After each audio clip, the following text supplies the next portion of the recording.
Pessoal, pronto aí, ó. Fazer silêncio, sentar cada um nos seus lugares, olhar para frente e prestar atenção aqui. Galera, cada um nos seus lugares aí.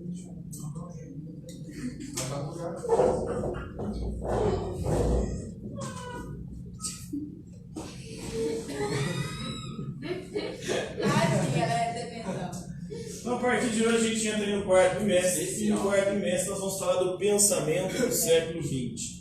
E por que o século XX é considerado uma era de incertezas? Porque ruiu as grandes verdades do Sim. Nós tivemos o século XVIII. O que aconteceu no século XVIII? Como é que era denominado o século XVIII? Século das...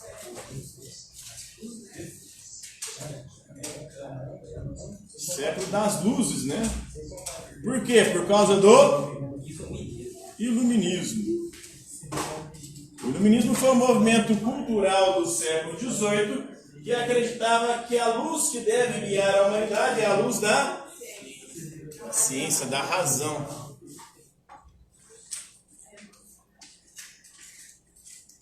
A luz da razão deve guiar a humanidade. Da razão, da ciência e da tecnologia. Só a razão, a ciência e a tecnologia pode nos conduzir à liberdade e ao progresso. Então o século XVIII era um século de certeza. Qual que era a certeza que eles construíram? Uma certeza de que a razão, a ciência e a tecnologia iriam resolver todos os problemas da humanidade. A razão, a ciência e a tecnologia iam nos conduzir a ter cada vez mais liberdade. Porque com a ciência, com a razão e com a tecnologia, nós iríamos nos libertar de muitas coisas. Por exemplo, do trabalho. Acreditava-se que nós trabalharíamos cada vez menos. Por quê? As máquinas iriam substituir o trabalho humano. E a gente ia ter cada vez mais tempo livre. Aí vem um filósofo contemporâneo chamado Byung-Chul Han, que vem mostrar que isso é uma grande mentira. O Byung-Chul Han mostra que nós vivemos na sociedade do cansaço. Nunca se trabalhou tanto na história da humanidade. Na Idade Média, na Idade Antiga, o período de trabalho era do nascer ao pôr do sol. Com a Revolução Industrial, da Revolução Industrial em diante, o advento principalmente da energia elétrica, o trabalho começou a entrar à noite. No século XIX, depois da Revolução Industrial, as jornadas de trabalho eram jornadas que iam de 14 a 16, até mais do que isso, até 18 horas por dia de trabalho. E hoje, o Byung-Chul Han vai mostrar que não é na fábrica ou na empresa onde nós mais trabalhamos. O trabalho agora é levado para casa. E não é o patrão que fica nos vigiando. Nós somos agora os nossos maiores algozes. A gente que se cobra o trabalho depois do trabalho, para poder alcançar os resultados e as conquistas que a sociedade exige para que a gente tenha uma suposta vida de sucesso. E o sucesso traz a felicidade. Tempo é dinheiro, né? Time is money, exatamente, né? E quanto mais tempo você perde procrastinando, menos você ganha. Então você tem que ser produtivo, produzir cada vez mais. E trabalhar enquanto os outros dormem. Para vocês estudantes, é estudar enquanto os outros dormem, para que assim vocês conquistem as melhores vagas nas universidades, nos cursos.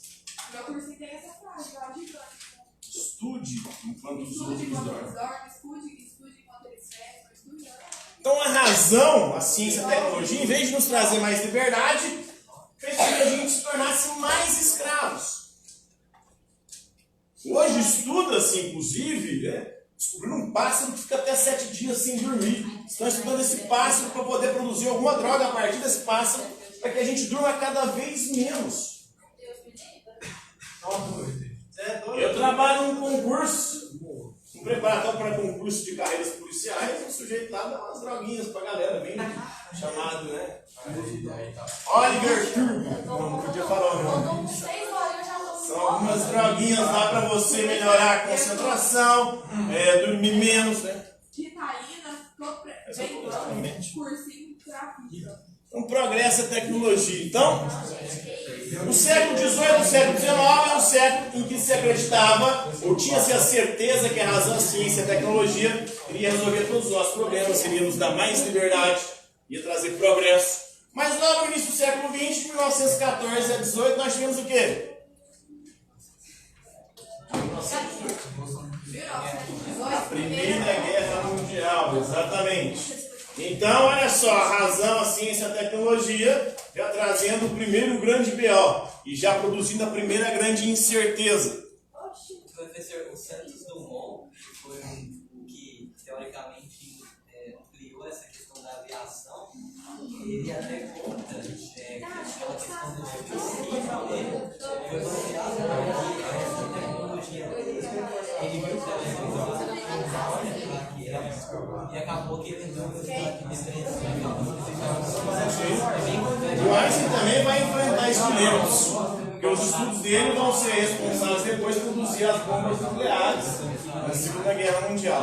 As armas. Então a ciência e a tecnologia queria trazer progresso e melhorias de vida para a humanidade.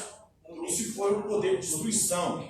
As armas principais utilizadas na Primeira Guerra Mundial foram quais? Aviões, né? Começaram a usar. Não ainda de forma. Né, tinha aquelas armas que tinha espadinha? Oi? Espadinha? Criança? Como é que chama? Agora eu esqueci, fugiu. Não é espadinha. Esqueci o nome. As bombas nucleares. A bomba nuclear vai ser usada na segunda, né? São as bombas químicas. Principalmente o gás, né? Bombas de gás ali, o gás de mostarda. Então, já no início do século XX, temos a Primeira Guerra Mundial. Em 1917 nós tivemos o quê? Revolução Russa. Então, o sistema capitalista, que acreditava-se que seria o sistema econômico que daria paz, prosperidade e riqueza para as pessoas, não trouxe. Trouxe desigualdade, fez com que muitas pessoas ainda permanecessem na miséria, e aí isso levou à eclosão de revoluções socialistas, que questionavam o sistema de produção capitalista. A primeira grande revolução socialista foi da União das Repúblicas Socialistas Soviéticas, ou da Rússia, em 1917. Então já coloca-se em xeque também o sistema capitalista. Em 1929 nós tivemos o quê? A quebra da Bolsa de Nova York, que produziu uma crise econômica global. E o capitalismo aí, mais uma vez, mostrando as suas fragilidades. Quem produziu a crise foram os ricos, mas quem vivenciou e sofreu com a crise foram os pobres, porque no sistema capitalista, como é que ele funciona? Os lucros são concentrados nas mãos de quem detém o poder econômico.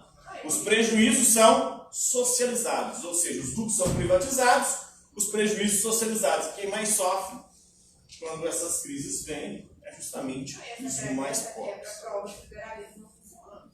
Não funcionou. Aí os liberais vêm com um discursinho muito desvaiado, né, dizendo que, na verdade, foi intervenção estatal que levou à crise de 29.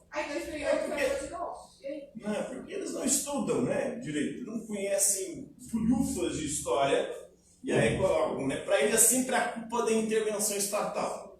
São dois lados de uma mesma moeda e os dois funcionam na mesma perspectiva. Para o socialismo e para o comunista, tudo é culpa do mercado e do capitalismo. Para o capitalista, é tudo culpa do Estado. Nunca nenhum dos dois produzem problemas. O que produz é um ou outro. Ou o mercado produz crise, ou o Estado produz crise. Na verdade, os dois produzem. E o capitalismo é cíclico. Em momentos, há momentos do capitalismo em que o mercado está atuando de forma mais livre, isso gera crises. Aí o Estado entra para salvar o mercado e as empresas privadas. Aí o Estado começa a intervir na economia, gera crises. Aí a solução, mais mercado. Aí mais mercado gera crise, solução do Estado. Só vai assim. A história do capitalismo é isso, é só estudar. E daí o problema é que o liberal não gosta muito de estudar, ele gosta da teoria, que é bonitinha, muito linda, de que o livre mercado é a solução para todos os problemas. Assim como o socialista também acredita na teoria, que é muito bonitinha, de que o Estado vai resolver todos os problemas. Quando a gente vê, olha o que os dois produziram. Ora, o socialismo na Rússia, na União Soviética, que virou, apesar de que trouxe grandes progressos para a Rússia e para a União Soviética, mas também trouxe a socialização da miséria, problemas de falta de liberdade de expressão e perseguição política, genocídio. Então, aí nós temos o século XX já mostrando os seus problemas. E aí essa crise econômica de 29 levou à ascensão de dois movimentos. Um na Itália e outro na Alemanha. Que movimentos foram esses? Fascismo e nazismo. A Itália estava puta desde a Primeira Guerra Mundial. A Itália estava na Tríplice Aliança, junto com a Alemanha. Ela muda de lado em 1915. Porque, na verdade, no meio, né? No começo ali. Foi 14, 15, ela muda de lado, vai para o lado da Entente, da Inglaterra, porque a Inglaterra promete territórios para a Itália. Ela muda de lado, vai para a guerra do lado da Entente, chega no final da guerra com um prejuízo desgraçado e ainda não recebe os territórios. Ela fica puta. A Alemanha é destruída, é a grande derrotada da Primeira Guerra Mundial. E tem que indenizar, é proibida de ter exército regular. E isso criou um clima de revanche. E a crise econômica de 29 fez a coisa piorar ainda mais. O sistema, ou a sociedade, as condições sociais. Aí eles começaram a procurar alguém para salvar a pátria. Aí surgiu o Mussolini, o fascismo na Itália, o Hitler, o nazismo na Alemanha. Esses dois movimentos têm ascensão e eles vão levar à eclosão da Segunda Guerra Mundial. Teve repercussões também no Brasil. A crise de 29 fez com que o nosso principal produto, o café, fosse o saco, o beleléu. A sorte foi que, através de um golpe, Getúlio Vargas chega ao poder com a Revolução de 1930 e começa um processo de industrialização, poder diversificar a nossa economia. E hoje vem liberais e libertários dizer que é até bom as indústrias brasileiras fecharem. Se não fosse o processo de industrialização e a diversificação da economia brasileira, induzida ou conduzida pelo Estado, estaríamos fodidos. Mas isso está acontecendo desde a década de 80, o Brasil sofre um processo de desindustrialização. E esse processo tem deixado a nossa economia cada vez mais frágil e dependente das oscilações. Aí vem as crises, como a de 2008, o Estado até que tentou controlar e segurou, mas aí chegou um momento que não deu mais para segurar, explodiu com o governo Dilma e fudeu tudo. Né? Mas ali na 2, então, a citar os dois, fascismo e determinismo social, no século XX, foi? Oi? Não, as teorias aqui são teorias que questionam, que mostram essas incertezas. Né?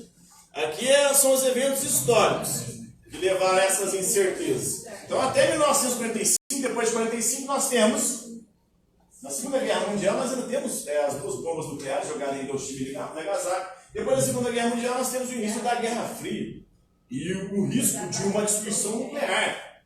Em 1962, nós tivemos a crise dos mísseis, onde a União Soviética estava implantando uma base militar em Cuba, que é o quintal, estava colocando na bunda dos Estados Unidos uma base ali, né? Com mísseis nucleares. E aí quase isso levou uma guerra nuclear que poderia não ter deixado nada para contar a história da gente que nós temos. Perguntaram para o Einstein na época da Segunda Guerra Mundial. Na Primeira Guerra Mundial, Einstein usaram armas químicas. Na Segunda Guerra Mundial, usaram armas nucleares. Como é que você imagina que vai ser a Terceira Guerra Mundial? Vai se pular para a terceira, não sei que armas que eles vão usar. Mas se tiver uma Quarta Guerra Mundial, eles vão lutar com pau e pedra, porque não vai sobrar mais nada depois da terceira, né? A terceira vai destruir tudo. O poder de destruição dessas potências, essas potências nucleares, é gigantesco. Por isso que ninguém tem coragem lá. Está vendo a Rússia invadir a Ucrânia lá e ninguém tem coragem de enfrentar a Rússia. A própria China também. Então, a gente percebe aí, por isso que ele é considerado um século de incerteza. Todas as certezas que tinham no século XVIII e XIX, no século XX elas caem por terra. No caso dessa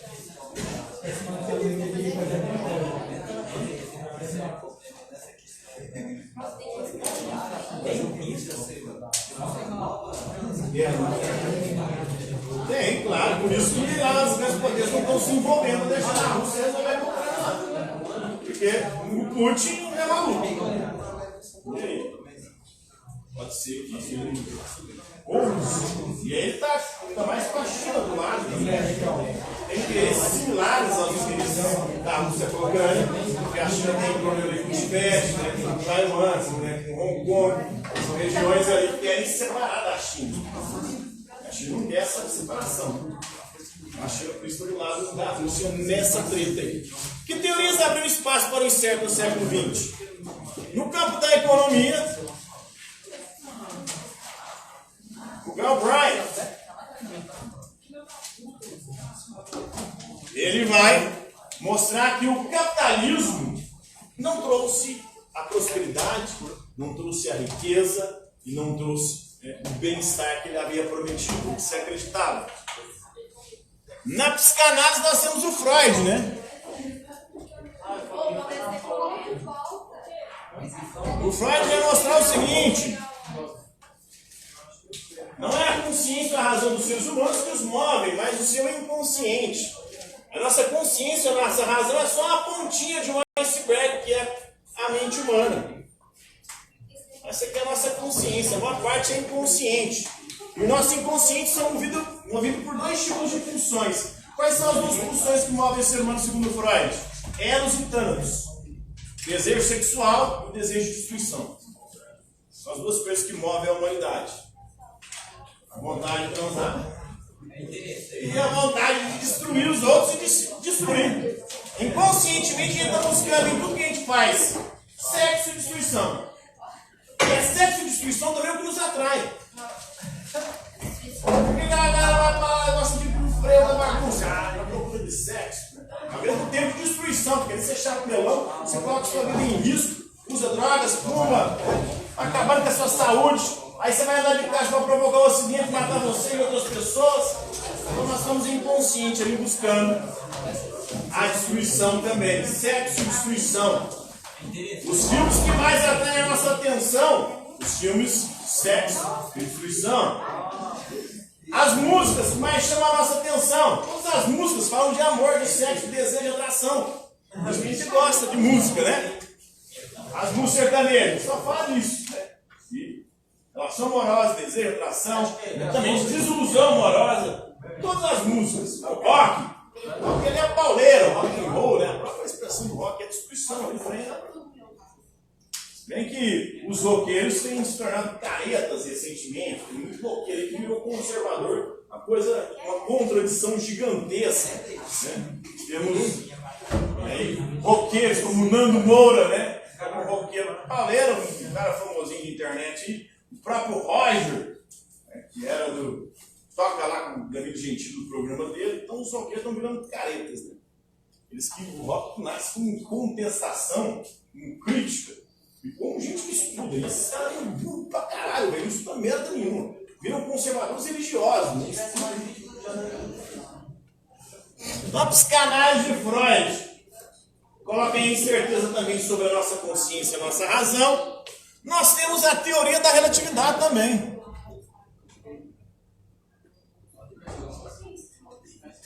Do Einstein.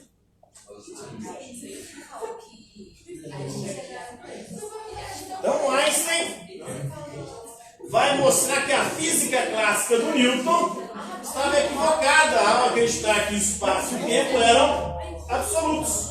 Aí ele mostra que o espaço e o tempo são relativos. O tempo ele passa mais devagar se a gente vê na velocidade da luz. O espaço também é relativo. Quando a gente olha para o céu, a gente não está vendo o presente agora à noite. A gente está vendo o passado. A luz das estrelas está viajando, né, no espaço e no tempo. na velocidade da luz. Tchau pra vocês, boa noite e até a próxima.